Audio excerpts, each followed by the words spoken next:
Hi guys, welcome to new my vlog.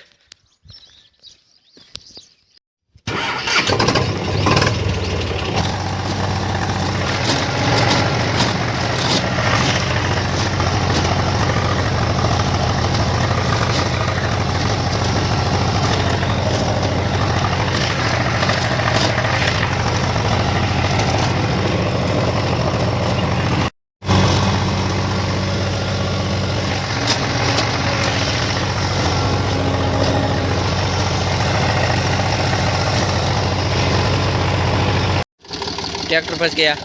आगे से कितना ऊंचा हो गया, आगे से ऊपर गया और यहाँ से देखो ये सारा भर गया,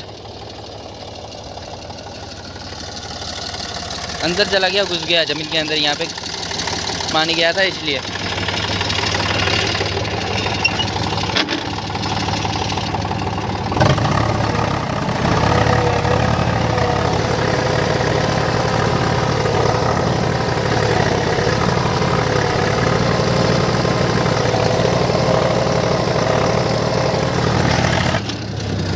हेलो गाइस, यार आज का व्लॉग बस इतना ही। आई होप कि आपका ये वीडियो पसंद आया होगा। पसंद आया तो चैनल पर जब भी न्यू है वीडियो को लाइक कर दो और चैनल को सब्सक्राइब कर दो ऐसी वीडियो देखने के लिए।